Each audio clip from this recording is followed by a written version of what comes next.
Welcome everyone to the Pro Impact podcast series. Today we are going to have exclusive podcast session with our valuable guest Ronald Sir.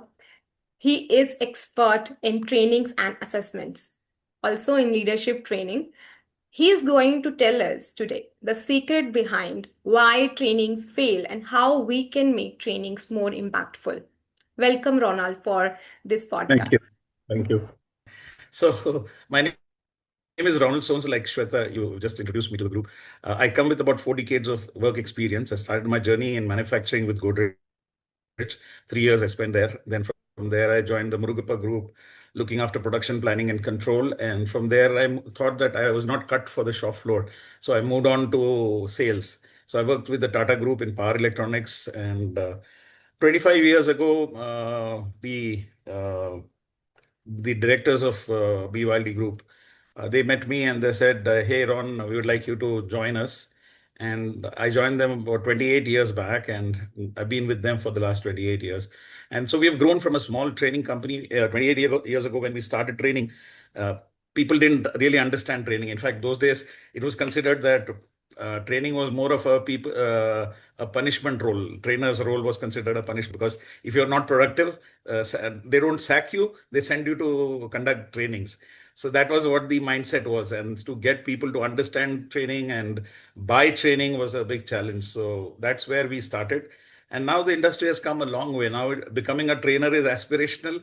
Joining organizations in the L&D role is aspirational. People are wanting to, be there. So that's the whole scenario change that I've seen right from my early days when I was trying to get organizations to spend in training, whereas today we see billions of dollars spent in training. So that's the whole cycle of development that I have seen.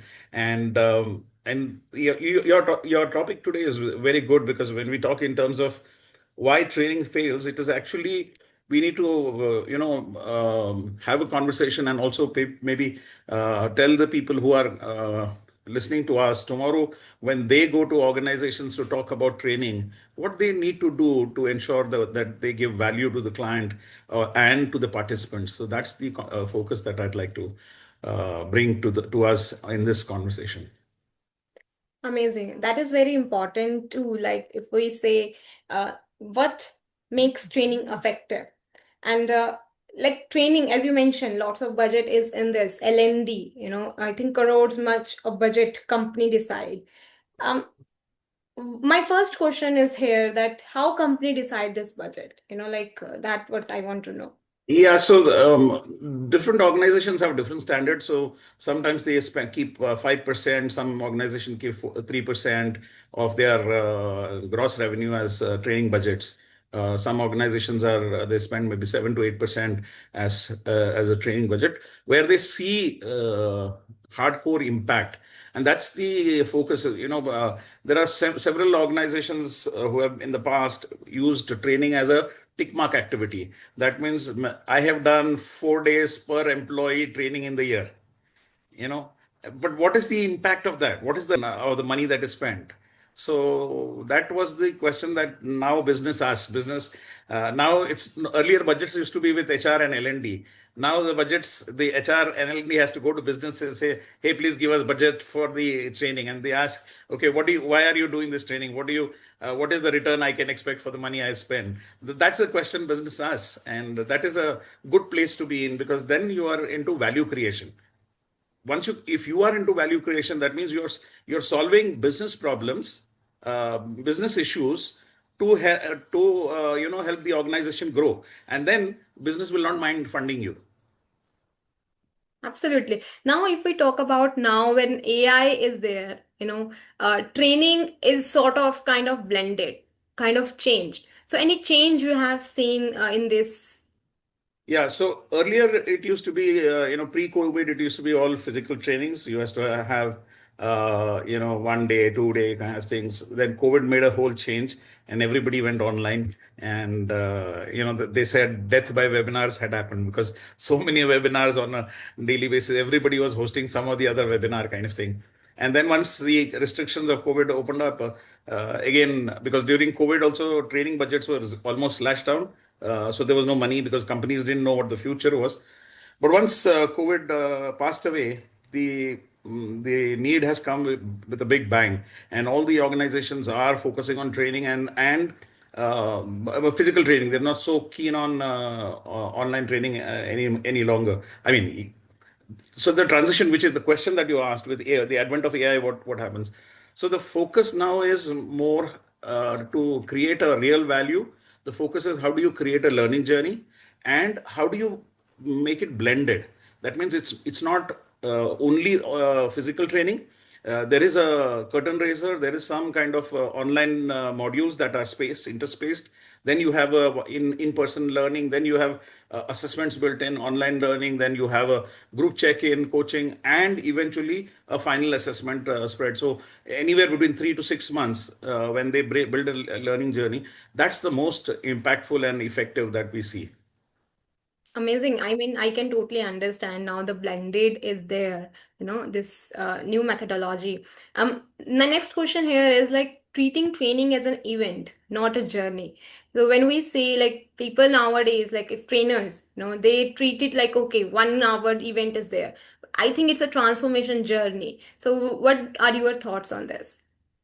So, events are good for annual conferences, or, you have a outbound team building that you're doing where you want to take the group for an offsite.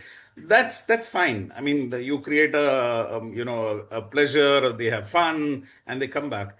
But if you're really trying to build in impact, if you're trying to create a transformation, behavioral transformation, or you're trying to improve productivity, efficiency, or any other business results that you're looking at, engagement, then it is not about just doing an event.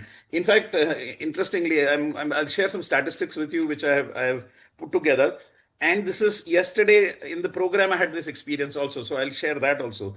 So, if you're doing any kind of training which does not have a learning journey built into it, or if it does not have reinforcement built into it, then what are there is a very interesting statistics.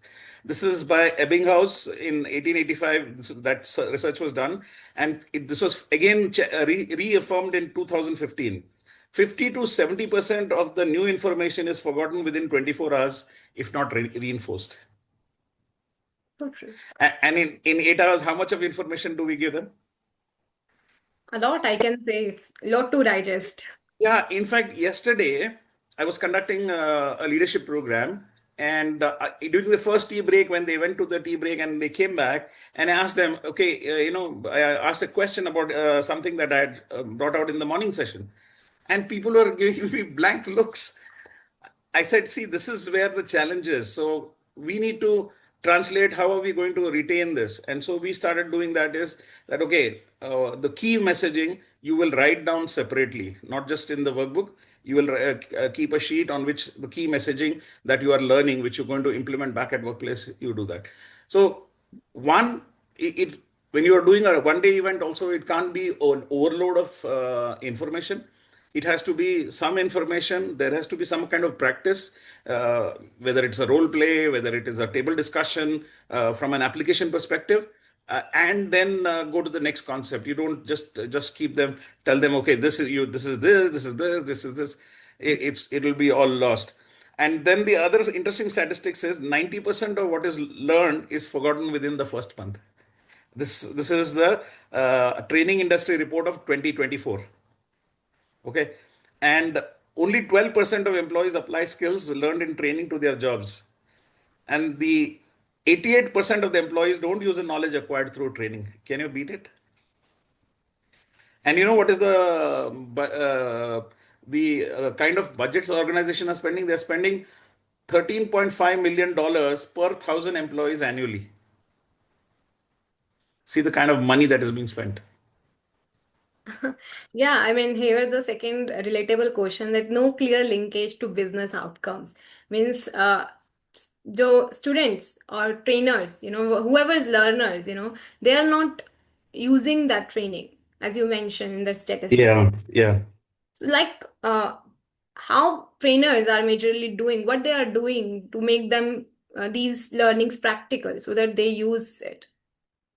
So the first question which you said about it is important at the time of need discovery when you are creating a need discovery conversation with your client. You should not remain only at the HR L&D level. You should Mhm. also request that can we also have a conversation with business, because HR L&Ds are more facilitators of the event or the opportunity. Users are the business. Now, if we try and understand their pain, understand what are the issues they are trying to solve, what are the problems that they are facing. For example, let's say there are people are they are doing, let's say in sales, they are doing sales training. They are doing 50 meeting, but the conversion ratio is just 15%. So the effort to results is very low. So that means we need to focus on how can they improve the conversion ratio so Hmm. that the returns for the organization becomes much better. So now that's a very specific problem. So you design your curriculum around that. You design practices around that. You take real situations of the client, build it into the program, and create a learning architecture which will help that. Now, just by doing a training, will that impact? No. What is important is that you need to get the managers also involved in the training process. So our recommendation is usually that you should do a curtain raiser for the managers of the people you are training, so that they know that when they come back, they should be able to ask a very specific question. What did you learn? How are you going to implement it? What support do you need from me? And by when can we see the changes? Now, if the manager says that to the people who are coming back, they have no choice but to implement it, right? Yes. But many organizations, what they happens is they've gone for 2 days of training. They come back and they say, okay, what is pending? What needs to happen? What have you not completed in the 2 days you were not there for training? So the training is forgotten. They're back to day-to-day work. In fact, one of the things yesterday's program, like I was telling you, I'm sharing this because it is very fresh in my mind. So yesterday's program, when I was doing this, and I was telling people that, see, you are learning something new. Now, today you are here, tomorrow you're going to go back to workplace. So all the work that you didn't do yesterday is also going to pile up, and you will forget to implement training, because anything new that you want to implement requires additional effort. You can't be in your same comfort zone. You can't be doing what you were doing yesterday, day for yesterday, before you came to training, to be able to learn, implement the new learning. So I showed them we did an activity where we showed them that any change a person does, to sustain that change more than a minute or so becomes difficult, because they go back to their comfort zone. And Hmm. then what happens is that changes are undone. Whatever changes they made, they redo, they go back to the way they were before they made the change. And the other thing is, whenever you bring in new concepts, new learnings, and you are trying to implement them, there is a dip in performance. So if people are not prepared for that dip, and people start making noises about the performance dip, then what will happen is people will go back to what they were doing. But the biggest reality is, if organizations are willing to sustain that short-term dip in performance because they are doing something different, something new they are implementing, then later on the performance will skyrocket. Yeah, I mean, learning curve, forgetting curve, and the deep is there. I mean, plateau, Yeah, people reach their plateau, and yeah, yeah. it's important that to improve their performance. In this, I think the KPI or OKRs, like these kinds of parameters, measuring parameters, also you company use to assess the training, whether they are implementing and whether it's everything is going fine. So, like, what is your perspective on misalignment with KPIs and performance priorities? No, so KPIs are more of a performance indicator. They're not a Yes. training indicator, right? Okay, whether you say KPIs or OKRs. Now, there are two kinds of training that are focused on. One is developmental training basis the KPIs that the people have to make them successful in that role. The second is there is some core needs that are there. For example, leadership development. They're not put in the KPIs, right? So you're focus. In fact, I keep telling people that a leader's job is not to manage people. A leader's job is to create more leaders. So true. Yeah. And secondly, as a leader, I should not be thinking about the ladder that I am going to climb. I should be thinking of how many ladders I can create for my people to climb. Yes. Yeah. So that's the core essence of what I believe. is leadership. And so the our ability to create the skill sets and the mindsets in people to become true leaders is something that needs a clear architecture that needs to be created. It should not be left to go attend this workshop or do this workshop. It is how are you going to these are the key learnings. How you, in fact, when we complete the learning program yesterday, very clearly, week one, this is what you are required to do. Week two, this is what you're going to do. Week three, this is going to do. And we create accountability partner within the team. And we ask them to remove their phones and block a date and time where they're going to connect with this person, their learning partner, and ask what have they done in the last 1 week. So if this week is supposed to be, they are supposed to go and teach what they learned to their team members. So at the end of the week, this learning partner will call up, hey, have you done this that you had agreed on? So what happens is, if somebody's calling me, either I have to say yes or no. So there is an accountability built. And another thing is, I have also said that there is, after 6 weeks, they're going to come back again to class to meet me. So there is now, if you are doing that, you will, when I come back, I'm going to do a review. So now that there is pressure on people to implement the learning that is happening. And there for every module, there is a online assessment built. There is a micro learning built. There is a manager conversation built. So all this is built in the entire journey to ensure that transference happens. It's not just left to an event experience kind of a thing. Absolutely. And I think transparency also play a role in this to build the accountability and the culture, the mindset, as you mentioned, to bring that kind of culture and mindset that team, have that passion to implement whatever they have learned from the trainings. So my next question here is like training content clashes with how things are really done.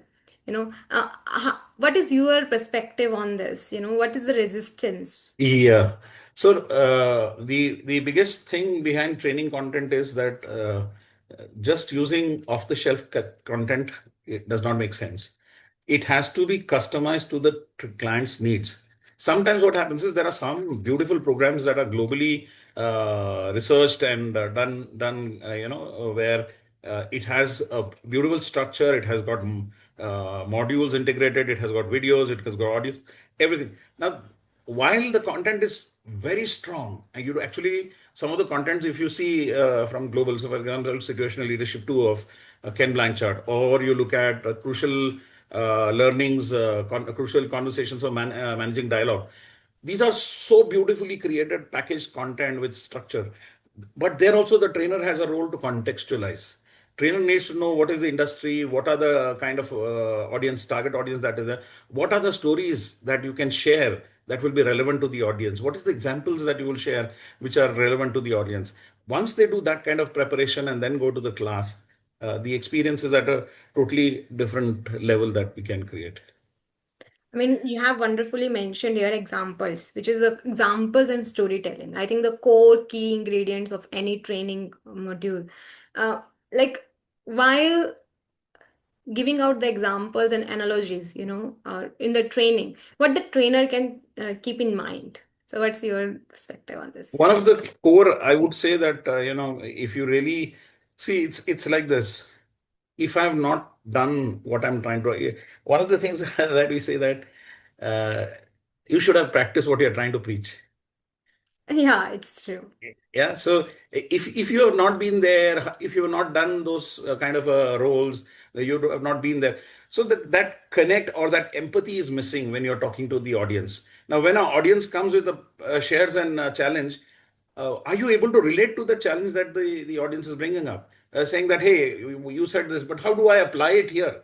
Are you able to see that visualization? Okay, this is the same. This is what it is. This is what you can do to apply there in that learning. So that is where the importance is. And the other thing is that, how are you enabling people to take it to the next level? So, for example, one of the things that I do in all my programs, even though I'm only paid for the day of training, right? So, but I give my number to my all the participants and my email ID, and I tell them that you are connected to me for life, because my job is not be only to be in class today to train you. My job is to ensure that you are able to use this training and be successful. So in future, when you're facing a challenge, you're trying to do something and you're facing a challenge, just send me a text, or if you call me and if I don't pick your call, that means I might be in a session or in some meeting. So just send me a text, and my promise is within 24 working hours, I'll connect with you. The whole idea is, what is the ownership that I am taking as a trainer to enable learning for the individual? Is it just I'm standing there sharing the content and then going back and saying, okay, all the best to you?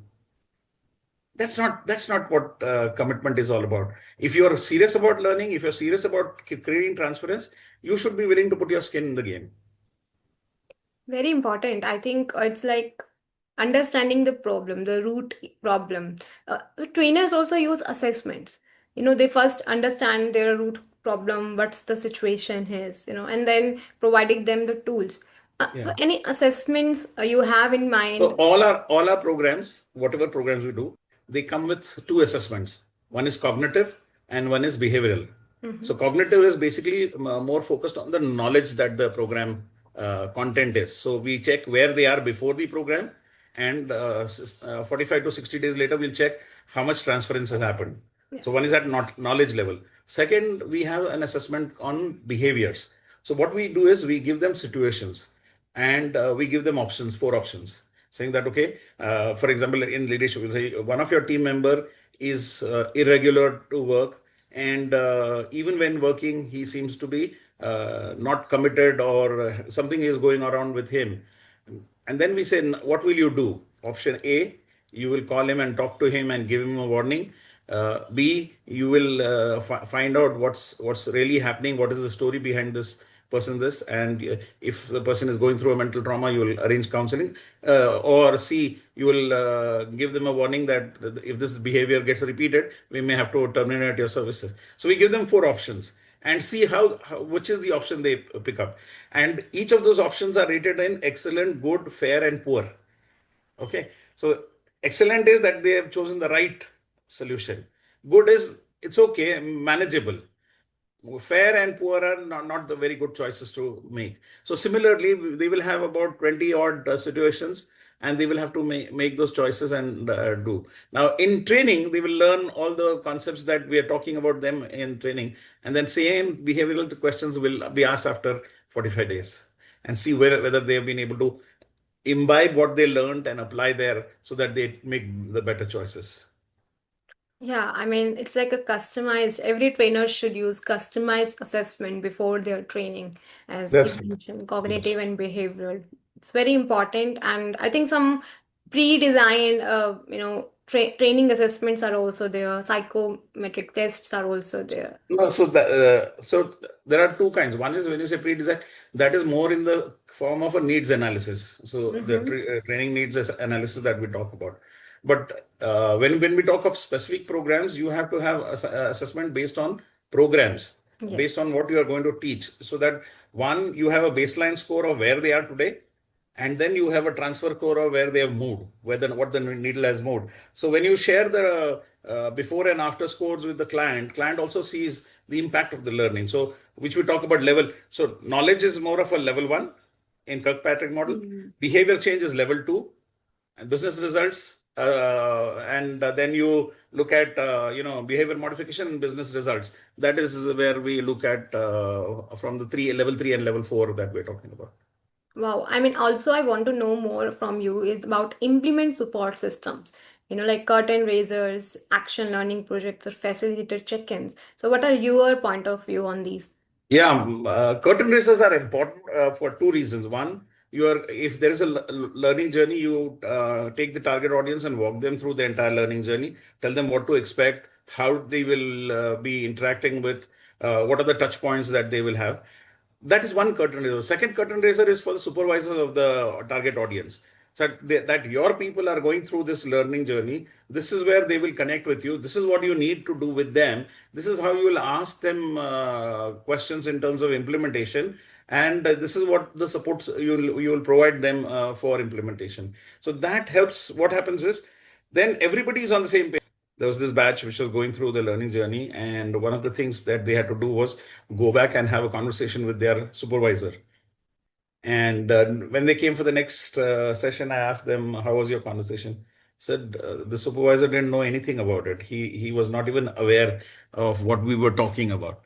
Then he said that, "How do I work now? How do I implement this?" I said, "See, one of the things is that if the supervisor is not aware of that's okay. What is important is what are you going to do with what you know? So ownership is yours. It is not supervisors." So you need to do. Second, what you can do is have a conversation with the supervisor and say, Mr. Supervisor, I've gone through these workshops. This is how I'm planning to implement this, and these are where I'll require your support. Tell them, don't wait for them to tell you. You go and talk to them. Mhm. You take ownership of the whole exercise. And then they said, okay, I understand, but how do you talk to the boss? So I gave them insights on how they can manage that conversation and how they can address that. So that is where we're talking about. So one is the curtain raiser. Then the second part is what you said about action learning projects. So action learning projects, if they are not implemented, transference of learning is limited. Now, if they're creating an action learning project based on what they learned, they are choosing it. It's not we are giving. We provide them the template of using. But the action learning project is chosen by them. It could be a dummy project or it could be a live project. They will choose, they will work on it, and, and it has to be signed off by their supervisor, because supervisor is the best judge of what's happening. And secondly, the when the supervisor signs off that the action project was done successfully, he or she can see the change that is happening, that the knowledge is being transferred. So that is the power of that. And then we should actually, I mean, again, from our organization experience, we build a facilitator check-in session after 30 days. So the entire audience of the program, say 15 people or 20 people, they'll come back after 30 days for a 1 hour conversation with the facilitator, and facilitator will ask for 3 questions. It is more kind of a peer learning opportunity. So the Yes. question, what worked? So everybody has to tell what worked. Okay, where did they get stuck? So everybody has to share their problems if they are facing anywhere. Where. And Mhm. now when somebody is sharing their success story, and let's say I'm sharing the success story, you are also the participant of the program, but you have done nothing about it. But because I shared the success story, you realize, oh, I didn't do it. Maybe I need to also use it. So that is one thing happens. So it becomes peer pressure. Second, when you look at there are some people who have tried to do something and they're facing a challenge. Somebody else is asking that question. They also get the answer for their own problems. So check-in session is very good because facilitator then gives additional inputs for people when they are facing challenges. So they bring their stories, they share their stories. So social learning and peer learning happens there, and then they go back into their next phase of the journey. Wow, I mean, I can say that here it's very important that accountability should be there, transparency should be there, a safe environment should be there so that these all which you have shared can be implemented, in a very effective manner. Uh, Absolutely. any any case study or any example you want to share from any of your trainings, like you found, wow, this is the participant, a new mind-blowing case effect you have seen of the training. So there is a program that we run which is called Manager as a Coach Okay. program. Now, this program is based on the Grow model. This is from one of our international partners called Inside Out Development. And that program is different in the sense that it focuses on 3 conversations that people have.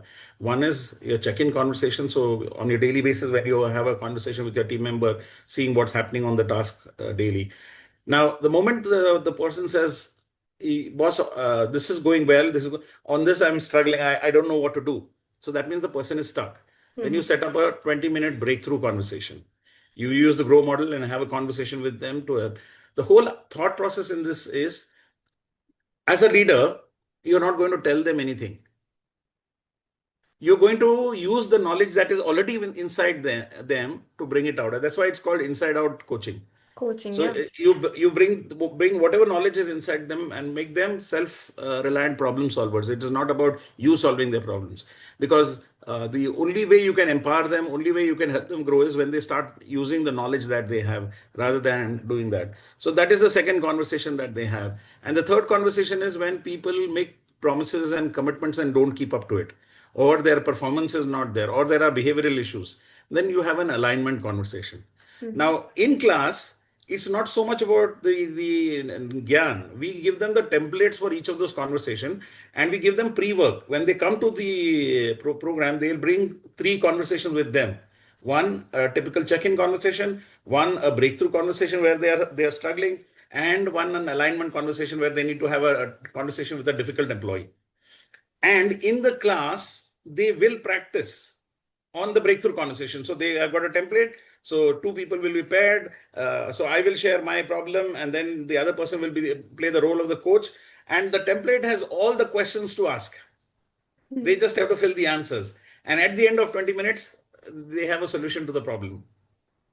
And Right. now, when they experience, each of the participant experiences this for themselves in the class, the takeaway is very strong. So they go. So we did this for one of the large organization called Carlon.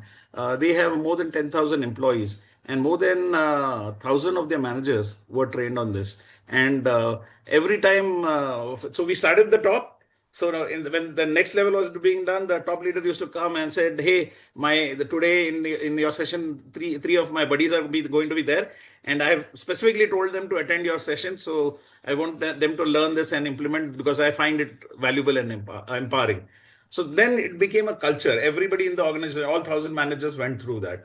So that's the power. Whenever you look at any kind of a culture building activity, it can't be done for a few. It has to be done for the whole organization. In fact, when you were talking earlier about culture, we also are in the space of culture building training. We do not just the accountability at an individual level for whatever goals that they are doing. We also look at cultural behaviors that need. So if the organization is looking to change the culture, we identify what is the current culture, what is the new culture they want to imbibe. We look at what are the current experiences people are going through, because that is what leads to the. So there is a model that we talk about where we talk about experiences. It leads to beliefs. Beliefs lead to actions. Actions lead to results. Right? Now, most of the time when we're changing the culture, we are trying to change the behavior by telling them that, okay, this is what we want to do. But people's beliefs are the old, right? You are giving them instruction for new behaviors, but their beliefs are based on the past experiences. This is different. Now, unless and until you change the beliefs, behaviors are going to be the same. So true. And so that is where the essence of focus is, that how do you create new experiences for people to have new beliefs, so that they show you new behaviors which will give you new results. Hmm. Yeah. It's very important because it's about the values and belief system, majorly the mindset part. I want to know from you, Ronald, like as you have worked with different people, as you mentioned, lots of people also stay in contact with you after training. It's a journey. Any growth parameter you have seen, like, okay, this person performance is 10% or 30%, and now it's boost up to 60%. So any example you have, or and the what make that happen? You're talking of performance improvement. Yeah, performance improvement. Yeah. So typically, wherever the organization has looked at an embedded journey, Mhm. there we have been able to show performance change. But sometimes what happens is stakeholders also need to be aligned. So there was a one client, I won't name them. It's a large company in the construction business, and they were having a large inventory of property, and also a huge market outstanding. And so that was the problem statement that was given to us, that okay, we need to liquidate our inventory, reduce our inventory, and we also need to do our collections so that we can have our outstandings reduced, which is huge outside in the market. And so we said we'll definitely work. We can help you work with that. But the leader said that how will you ensure that? How do we know that this training will work? So we'd like you to put your skin in the game. So we said, sure, we will do that. Only criteria is that we will take X amount as our fees, and we will now link it to business. A percentage of revenue for all the properties sold after this day, after the whatever is your standard sales, we are not going to touch that because that is happening without our training. But whatever is the differential exponential growth that we are showing, we'll take a percentage of revenue. Secondly, your outstanding, which is there, we will help reduce that outstanding, and we will take a percentage of the revenue. And they agreed to that because there that means it was directly business related, right? Sales of property, so that inventory gets reduced and outstanding collection gets reduced. And we started doing this. So you can't be an outsider and do all this, right? You have to be part of the system. Otherwise, how will you track performance? How will you track numbers? Sitting as a trainer, you come, you train and go. So we said that, okay, we will create a WhatsApp group where daily data is reported. All your salespeople will report how much of sales they have done on that day, how much of outstanding they have collected on that day, and so we did the training and we started this, and there was a tremendous exponential growth that was there. And the company then realized that they will have to pay us a big sum of money. So what they did is they took our trainers out of the WhatsApp group. Okay. So if you are outside the WhatsApp group, you cannot know what's happening, right? Mm. So and then they said, no, no, we didn't do well. It didn't work because they didn't want to pay the money. But when the HR left the organization and went away, he shared that not only had they recovered all their costs, I mean, outstanding, they also reduced their inventory by a huge amount. Yeah. So what parameters, like what happened to make this kind of growth in those people?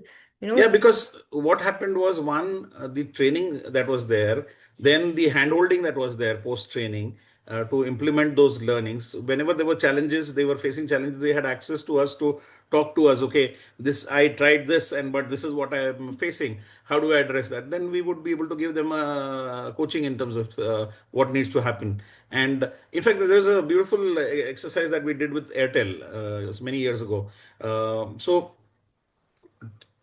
there were two things that there was one, there were a lot of complaints about these collection agents who used to go for recovery, and they used to create a challenge. So we had a training done, and then our trainers used to travel with the collection agent on his bike, to all the collection calls. And at the end of every call, they would have a discussion. Okay, how did this call go? What happened? What did you do?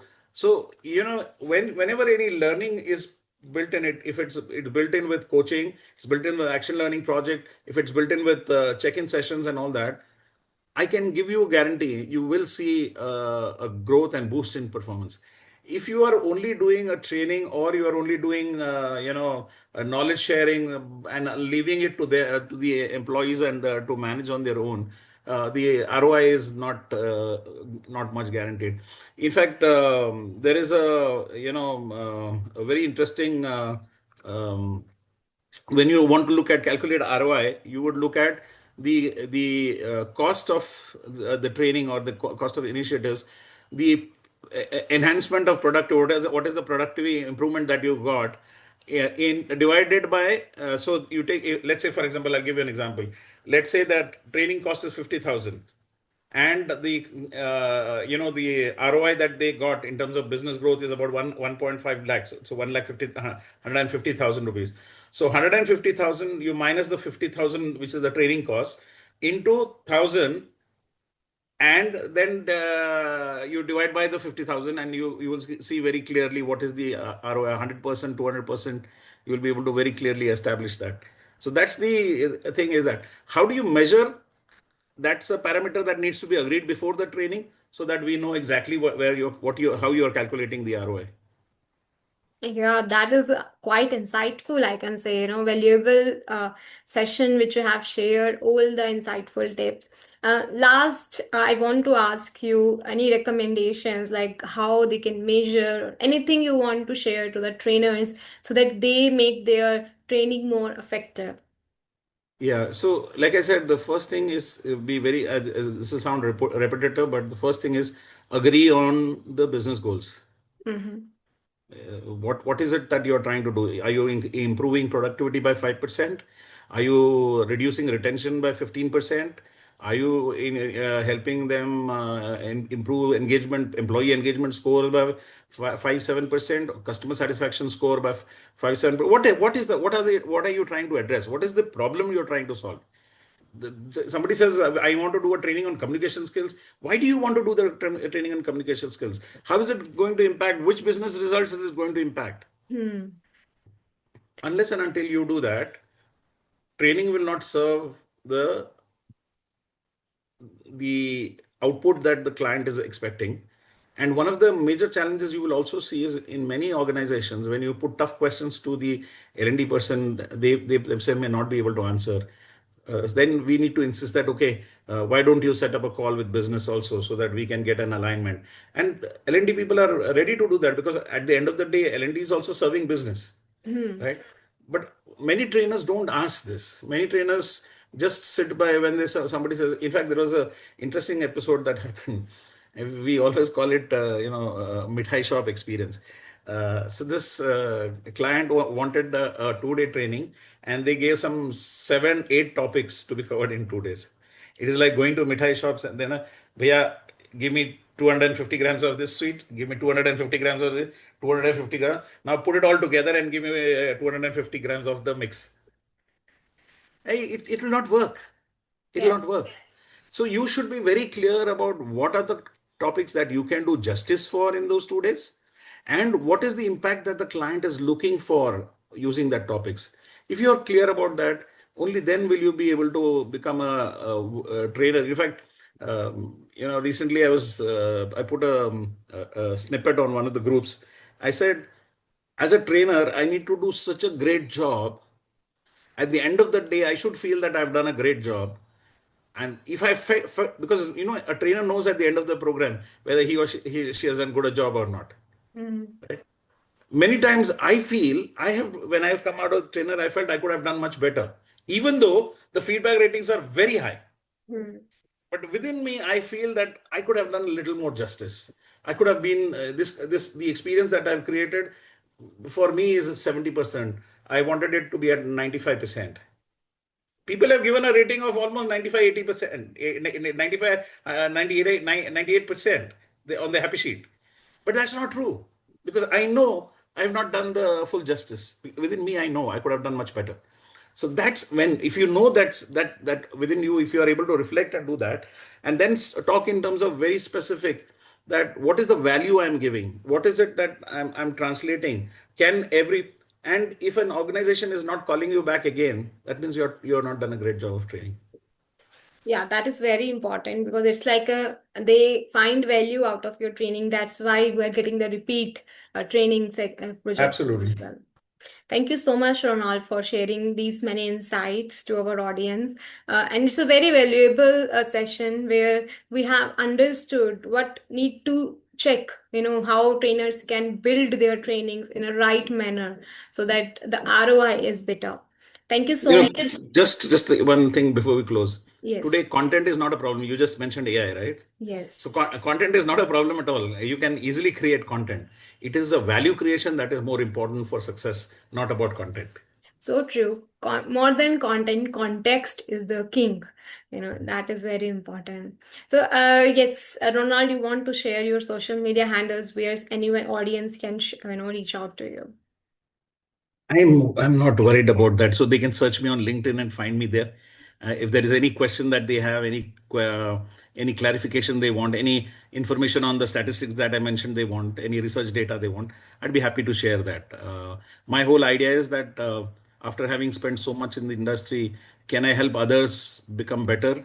Other trainers, other training companies become more effective, because we are all in a kind of a community, right? Yes. And when as a community, if we do well, industry does well, and if industry does well, our whole economy does well. Wow, I mean, great leaders build more leaders, and I think Absolutely, you are that's the exactly. example of that here. Thank Yes. you so much. Thank you everyone for watching this episode. Hope you find true value out of this. We are going to have more such insightful sessions ahead. Thank you so much. Have a great day.